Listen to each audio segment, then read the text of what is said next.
ఆశ్చర్యకరమైన బైబిల్ పాఠంగా దానియేలు గ్రంథము 3వ అధ్యాయం చదువుకుందాము.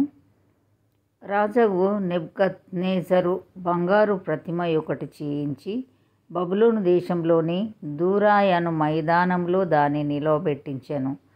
అది 60 మూరల ఎత్తును 6 మూరల వెడల్పునై ఉండెను. రాజగు నెబుకద్నెజరు అధిపతులను, సేనాధిపతులను, సంస్థానాధిపతులను, మంత్రులను, ఖజానాదారులను, ధర్మశాస్త్ర విధాయకులను, న్యాయాధిపతులను, సంస్థానములలో ఆధిక్యము వహించిన వారినందరినీ సమకూర్చుటకును, రాజగు నెబుకద్నెజరు నిలవబెట్టించిన ప్రతిమ యొక్క ప్రతిష్టకు రప్పించుటకును దూతలను పంపించగా, ఆ అధిపతులను, సేనాధిపతులను, సంస్థానాధిపతులను, మంత్రులను, ఖజానాదారులను, ధర్మశాస్త్ర విధాయకులను, న్యాయాధిపతులను, సంస్థానములలో ఆధిక్యం వహించిన వారందరూ రాజగు నెబుకద్నెజరు నిలవబెట్టించిన ప్రతిమ యొక్క ప్రతిష్టకు కూడివచ్చి రాజగు నెబుకద్నెజరు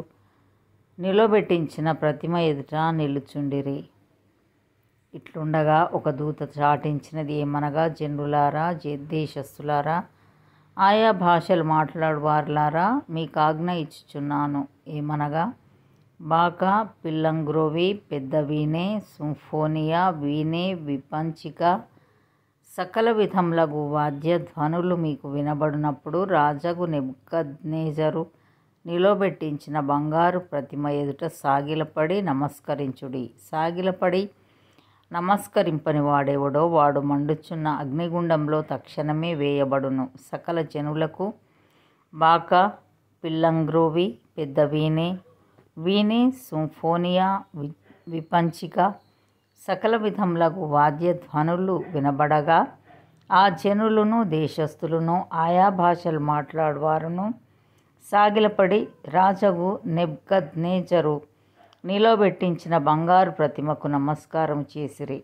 ఆ సమయమందు కల్దీయులలో కొందరు ముఖ్యులు వచ్చి యూదులపైని కొండెములు చెప్పి రాజగు నెబుకద్నెజరు నొద్ద ఇలాగు మనవి చేసిరి: రాజు చిరకాలము జీవించునుగాక. రాజా, తాము ఒక కట్టడ నియమించితిరి. ఏదనగా, బాకాను, పిల్లంగ్రోవిని, పెద్ద వీణెను, విపంచికను, సింఫోనియను, సకల విధములగు వాద్య ధ్వనులను విను ప్రతివాడు సాగిలపడి ఆ బంగారు ప్రతిమకు నమస్కారం చేయవలెను. సాగిలపడి నమస్కరింపని వాడెవడో వాడు మండుచున్న అగ్నిగుండంలో వేయబడును. రాజా, తాము షద్రకు, మేషాకు, అబేద్నెగో అను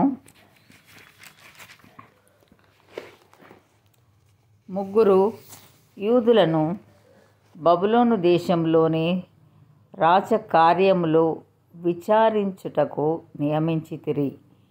ఆ మనుష్యులు తమరి ఆజ్ఞను లక్ష్యపెట్టలేదు, తమరి దేవతలను పూజించుటలేదు, తమరు నిలువబెట్టించిన బంగారు ప్రతిమకు నమస్కరించుటయే లేదు అనిరి. అందుకు నెబుకద్నెజరు అత్యాగ్రహమును రౌద్రమును గలవాడై షద్రకును, మేషాకును, అబేద్నెగోను పట్టుకొని రండని ఆజ్ఞ ఇయ్యగా వారు ఆ మనుషులను పట్టుకొని రాజసన్నిధికి తీసుకుని వచ్చిరి. అంతటా నెబుకద్నెజరు వారితో ఇట్లనెను: షద్రకు, మేషాకు, అబేద్నెగో, మీరు నా దేవతలను పూజించుట లేదనియు, నా దేవతను పూజించుట లేదనియు, నేను నిలవబెట్టించిన బంగారు ప్రతిమకు నమస్కరించుట లేదనియు నాకు వినబడినది.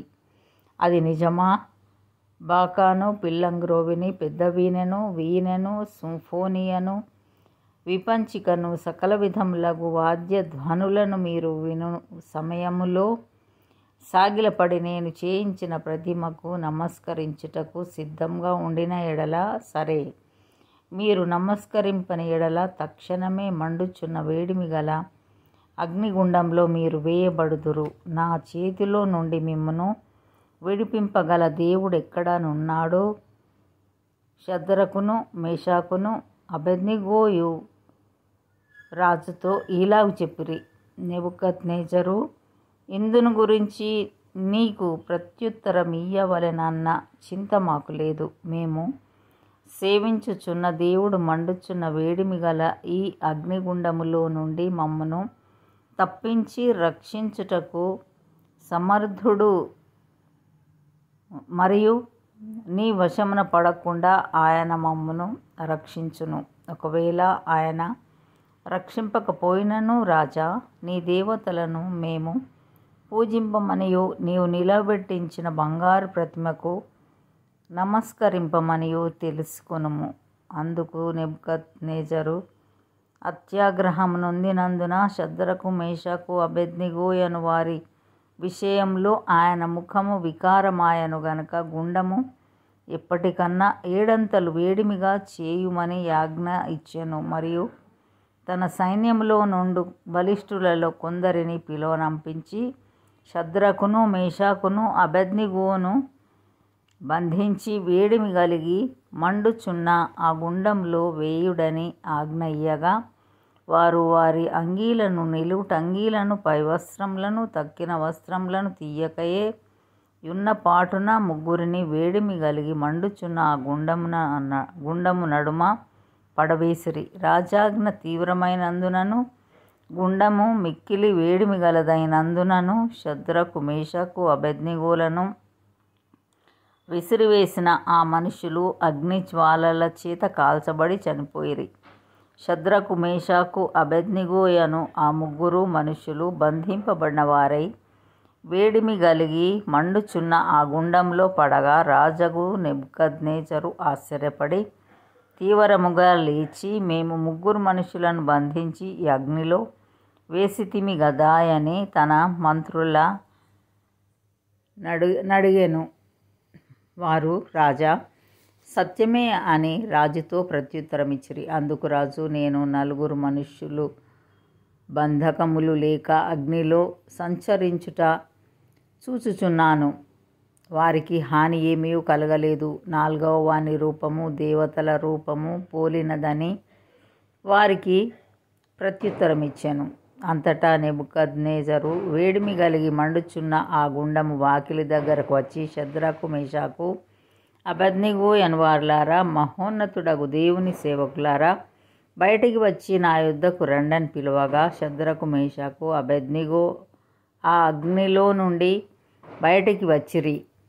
అధిపతులను, సేనాధిపతులను, సంస్థానాధిపతులను, రాజు యొక్క ప్రధాన మంత్రులను కూడి వచ్చి ఆ మనుష్యులను పరీక్షించి వారి శరీరములకు అగ్ని ఏ హాని చేయకుండుటయు, వారి తల వెంట్రుకలలో ఒకటైనను కాలిపోకుండుటయు, వారి వస్త్రములు చెడిపోకుండుటయు, అగ్ని వాసనైనను వారి దేహములకు తగలకుండుటయు చూచిరి.